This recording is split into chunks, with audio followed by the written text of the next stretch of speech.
And here with me are Kiana and Lena, and hopefully Grace is going to be able to join us.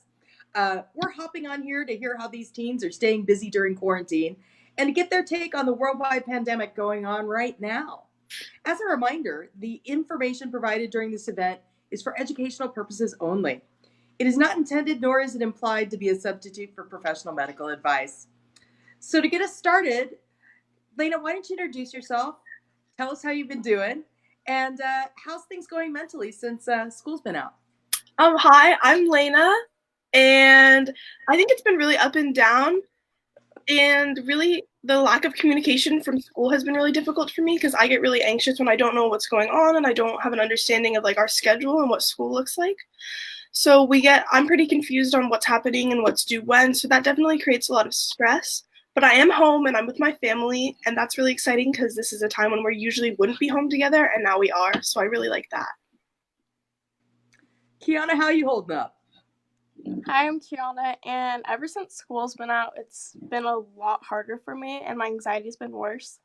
But I've been trying to find ways to cope with my anxiety, which has been working out and eating healthy and journaling and doing my online dance classes. So I'm just trying to get through the ups and downs. That is the new normal, online classes. Tell me a little bit about what online classes are like. For my school, we're using Canvas, and it has a lot of great resources and a lot of like really easy like linkable items, but the one downside is that it really lacks communication. So it's really difficult for teachers to tell students what's due and when it's due. And this kind of creates for like a lot of mixed messages and like students being very confused. I'm a part of some like more hands-on classes, which is kind of difficult with online. And we're also using Canvas, which has a lot of great resources, but it's harder because for like my anatomy class and my health careers class, then we do a lot of like labs and like hands-on stuff like CPR. So it's kind of hard getting used to those ways of doing like online labs and all those virtual things. So. Now, I understand Grace is with us. I can't see her yet. Grace, can you hear us? I think we're still having some technical challenges today, but we're going to get you in here, Grace. So what else do you do to spend your time? What else is going on? I've been hanging out with my family a lot, which has been nice because when my brother is away in college, then we don't really get to talk to each other that much. So having him home is really nice. So we've been doing some more family stuff like watching movies and playing games. And then personally, I found ways to help cope with all of this, which has been like journaling and working out more and catching up on my homework assignments for the future. We have family that's like all over right now, so we've been playing a lot of like online games with like a microphone so we can hear each other and see what we're doing like on screen, and that's been really fun. So I've been playing like video games with like all my cousins, so like my sister and I and our cousins, and it's been really fun to get to like hang out and talk and to see what's going on and also like spend time together. Oh, that's awesome. That's awesome.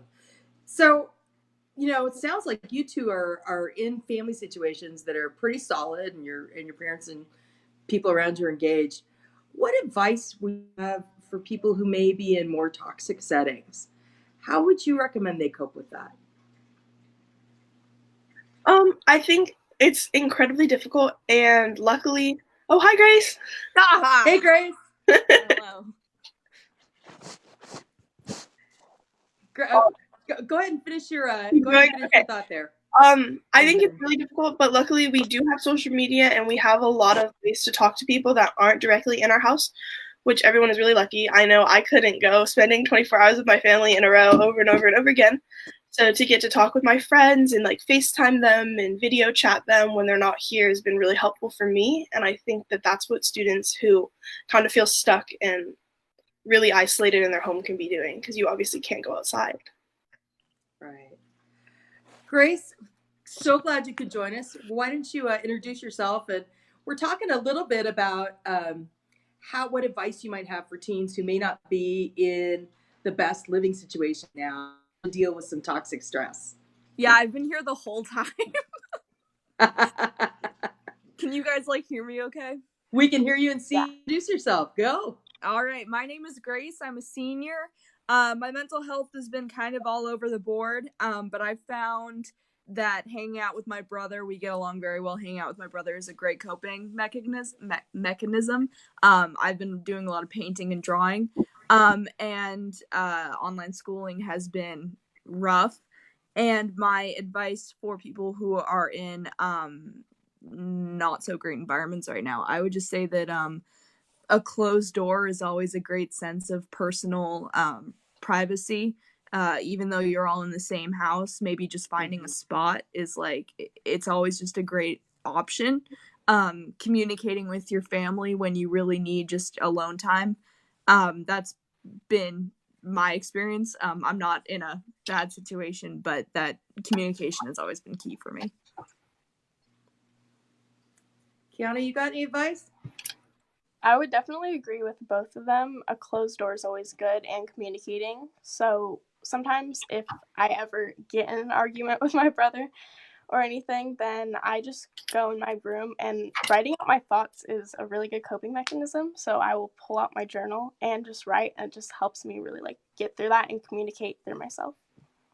Awesome. So Grace, you mentioned you're a senior.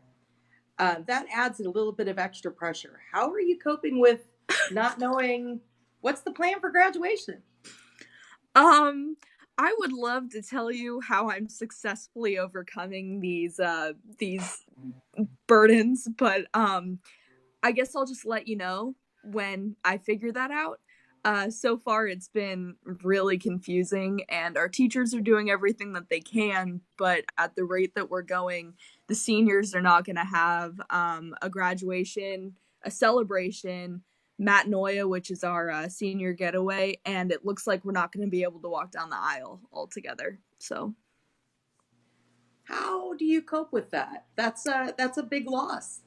Yeah, it's super disappointing for a lot of us. A lot of us were waiting on like prom and all that, and it's kind of an awkward situation because we're mourning the loss of our senior status and kind of the coming of age rituals that my school has, but also we all feel kind of guilty because we're healthy and we're not directly affected by the coronavirus, and there are some family members who have lost peers, lost parents, grandparents, brothers, sisters, and so it kind of puts us in a situation where we feel selfish for being disappointed that we're not going to have our graduation. So a lot of us are trying to find that in between where it's okay to feel this like mourning loss, as long as we check it and acknowledge that we are safe and healthy, and that other people are not. So, I mean, coping has just been talking with my fellow seniors about how they're feeling and just communicating with our teachers and trying to figure like a contingency plan and how to make up for it if it turns out that we don't get to go back to school. Wow. People talk a lot about what you just talked about, being teenagers, that perspective of you're healthy, everything seems to be okay. I see stories every day of teenagers going out and hanging out together and just ignoring all of the physical distancing that we're doing. What would you say to teenagers who are just saying, this is no big deal, don't worry about it, this doesn't impact me? What do you want to say to them? I saw the best thing that I read that like put it in perspective for me, and it was like, I give you a bowl of 100 Skittles, but 2 of the Skittles will kill you. Are you going to eat the Skittles? Of course not. And I'm not going to let my family eat the Skittles, and I'm not going to let my grandma eat the Skittles. If there's 6 poisonous Skittles in there for her, I'm not going to risk it. I'm not going to go for it. So it made sense to me like, oh, to just stay home is to avoid it wholly. Like, I don't want to take these risks. And of course, even more so, I don't want my family taking those risks. And that kind of put it in perspective of why we are doing this and the purpose. Wow. Anybody else have thoughts what you want to say to people who are ignoring guidelines? I think it's always best to take it seriously, like, at all times, even if you think it's not affecting you, because it is affecting you and it's affecting the people around you. And even if you're not the one sick, then, like, there's still a chance that you can get sick because of how fast the rates are moving. So just always taking it seriously. Yeah, I had some harsh words to say to some people over social media because I saw that they were hanging out with their friends, close quarters, and it was a whole group of them. And I got really mad because I feel like it's abusing your own privilege. It's a privilege to be able to stay home. It's a privilege to be able to have social distancing. There are people who don't have homes. And I feel like it's not only offensive to those people, but it is just so ignorant and selfish for people to be hanging out with people who aren't in their direct household or who they're not hanging out with every day. It's super disappointing as a peer and as a healthy person. Yeah, I'm really disappointed in those people. So what might you give them some advice on how you stay connected with your family and friends and what you're doing so that you make sure that you're getting your social needs met? What are some alternatives? Tape measure. Yeah, a bunch of the I live in kind of like a cul-de-sac, and all the neighbors came out and we sat in this giant circle, and we had a tape measurer in between each one of us, and we were all 10 feet apart. And we didn't let our dogs socialize in between each other, and everyone brought their own food and no one was sharing blankets, and it worked. It was like a social gathering, but no one was touching each other and we were being very careful. And I feel like that's kind of on the line of like social distancing and being social, but I mean it worked for us. For me, I've been doing like group times with my friends so that we can still connect and talk to each other. And then I've also just been like reaching out to them through like different social media platforms like Instagram and Snapchat, and like texting them even. And I've been playing a lot of 8-ball games on my phone with my friends. But it's also been nice because I've gotten a lot of family time too, because sometimes I hang out with my friends more than my family. And this has given me a real big opportunity to really like spend that time with my family, which has been nice. That's cool. Yeah, my friends and I have been using Zoom a lot. We use Zoom I have a bunch of senior friends, and they were all getting their college decisions, and we couldn't be there with them to look at the decisions, which was our original plan. So we just used Zoom, and it was really funny. I have like a cute little video of us all going like, "Oh my God, you got in!" Because like you can see their screens. So that was really fun. And we originally thought we weren't going to get together at all, and so it was really a pleasant surprise. Celebrations are different, aren't they? Yeah. Those are going to be very different. What are some other types of challenges that your family, your friends, you are dealing with in this new world that we're living in right now? I know one of the challenges has to do with things like dance team and physical activity. How are you overcoming that ability to be able to get enough exercise and to do things, to be active?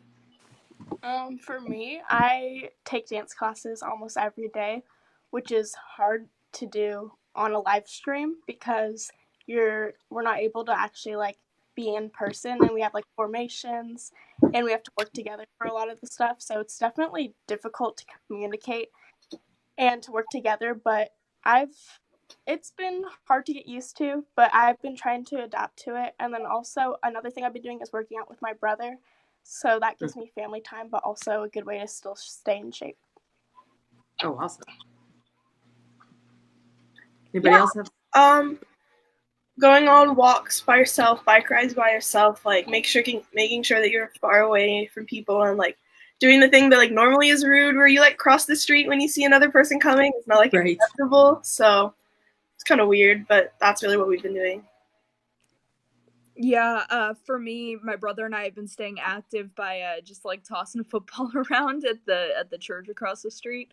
I have these neighbors across the street from us as well, and they brought their football out and they were throwing it alongside us, and we were kind of having like a dual sibling football thing, but we weren't touching each other's. Yeah, Footballs. footballs or anything. Oh my stars. So, Sorry. those are some of those unique challenges. I know, I worry and I see, we talked a little earlier about toxic relationships and people who may not be in healthy households, but I worry about people who may also be in abusive situations. And I wonder if any of you have any thoughts or advice for people who may not be safe isolating. I really, obviously, like, we're all teenagers, like, we do not have a lot of authority on this, and whatever we're saying, like, is just solely our opinion. But I think that often, like Grace said, like, a closed door does a lot. Maybe if you need to go quarantine with someone else and just leave your house, but if you're staying in that house, like, that's the way it is. And I know a lot of people had to, like, move in somewhere really quickly, and I think that's a possibility as long as you're staying, like, with that person. That's obviously okay. But really, I think you just have to do what's best for your health in that moment. I agree. And I also have a friend from school who actually is kind of experiencing this. And she doesn't have the best connection with her parents. So the first week of this quarantine, then she stayed with one of my other best friends so she could just like have some more alone time and not be in that negative household. But then she did go back to her house. So I've just been trying to communicate with her a lot to make sure she's okay. I've been checking in with her like on a daily basis. Yeah, CSP or CPS has that's it, has been putting together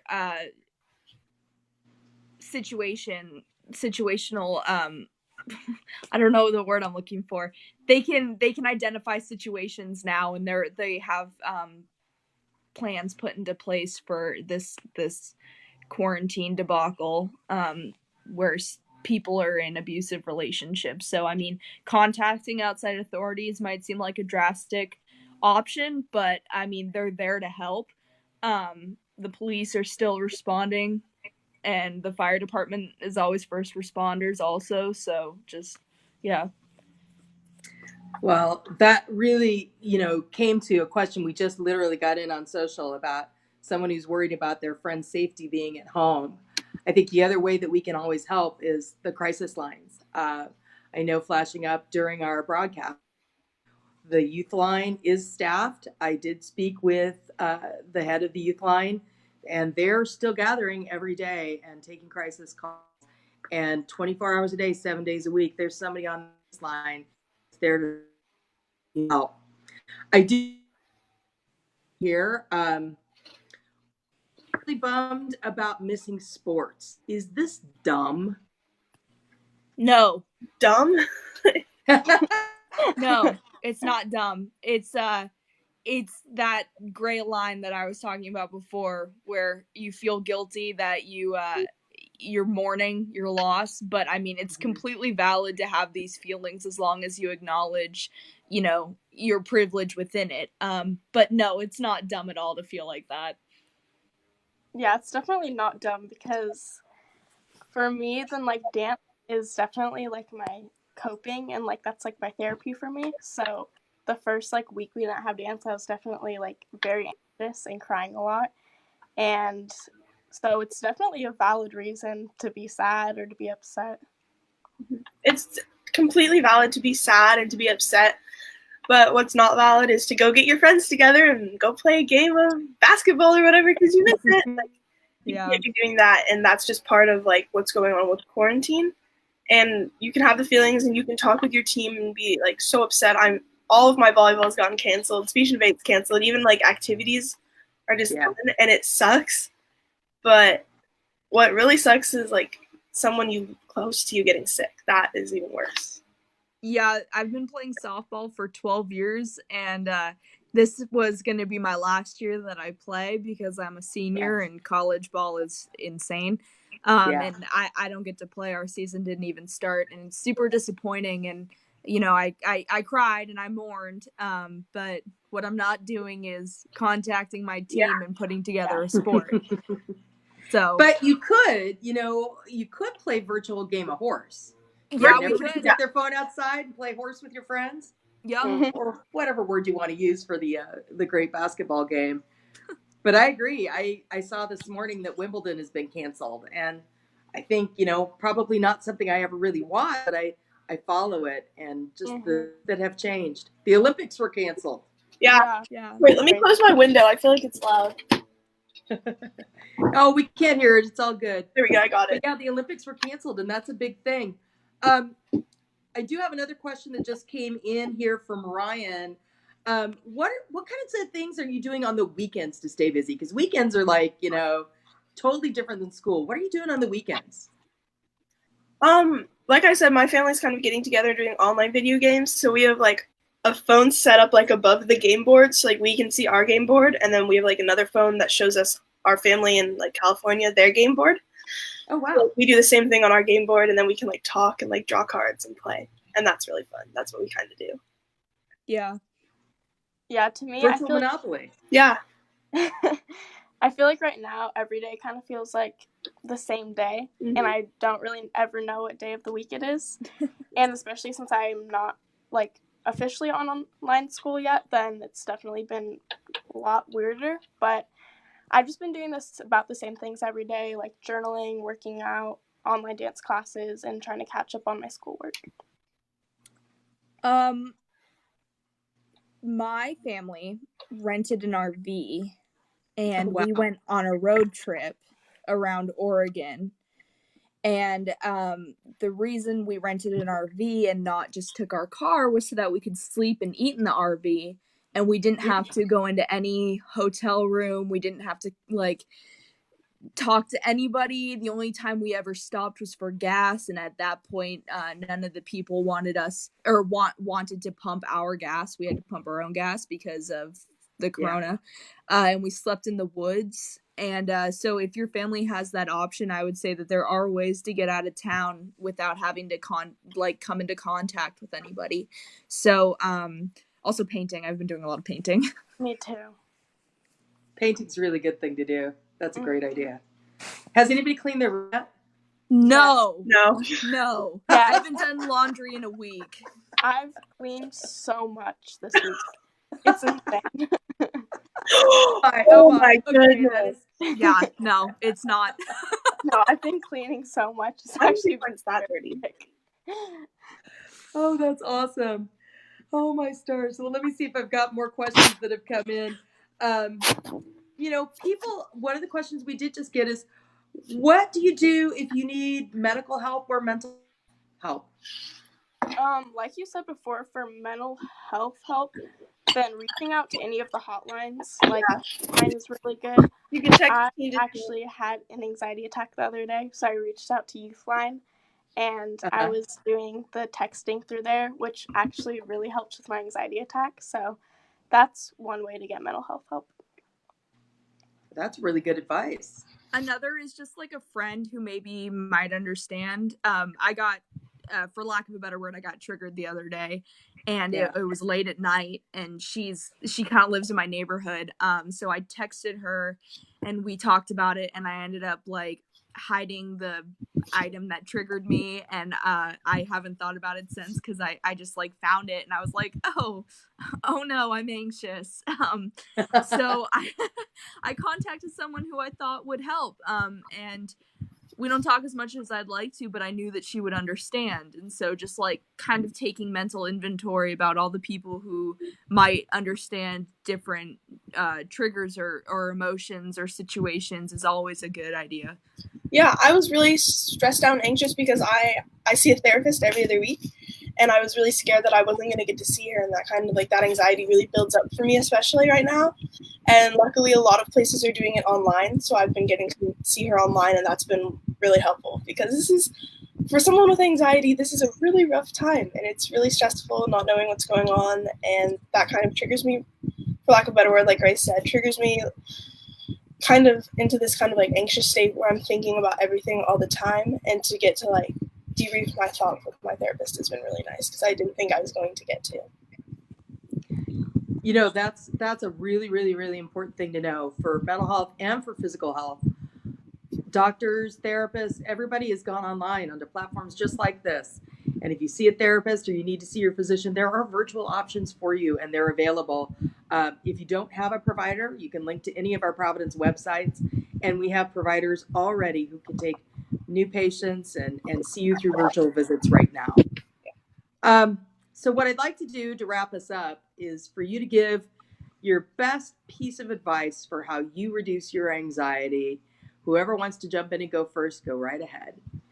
What's your best piece of advice? I'll go first.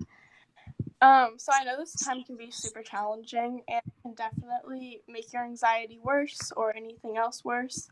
So for me, I've just been trying to find different like coping mechanisms to help me cope with my anxiety. So like I said before, like a lot of journaling, working out, spending time with your family, exercising a lot in different ways. That can be either like going for a jog, riding a bike, working out with your brother, painting, drawing. There's just so many different ways, and you can find what you love to do yourself, and those are just a couple ways, but that's definitely some therapeutic things to do to help you cope with your anxiety.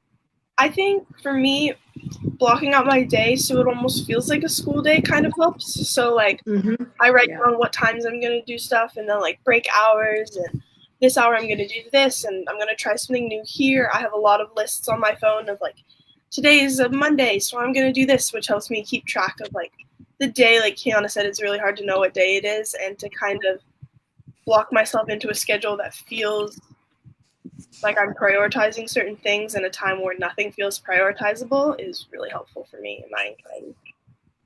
I know a lot of people who have anxiety kind of have a hate-love relationship with lists and organizing and stuff. I myself, I mean, you just saw my room. I am not a great organizer. However, this time that I'm having with myself, I'm really cracking down on that. Maybe not my room, but in my my other areas. So making a list of different things, making a list of people who you can talk to when you're stressed, making a list of things that you can do during the day, making a list of things that you could do with other people. And I mean, for me, I watched 12 seasons of Criminal Minds. Just while I've been doing other things, I put it on and I'm painting. I put it on and I don't know, playing Dragonvale on my phone, Minecraft, I don't know. Just it helped me get my mind off of things so that I'm not just focused on one thing. I don't know if that's healthy or not, but multitasking always helps pass the time. Well, I really want to thank you, Kiana, Lena, and Grace for sharing time with us today, and to everyone who's listening and sending. If you are looking for help with processing anxiety or any other medical questions, please visit providence.org. We also recently launched a new resource for teen mental health to students, teachers, and parents. Get out at work2bewell.org. That's work2bewell.org. That's it for today from Talk2BeWell. Our always here, and we'll be back next week at to talk about other mental health issues. If you have ideas what you'd like us to talk about, share on Facebook link, put your ideas and questions in, and we'll address Talk to Be. I'm your host, Robinson, and be well.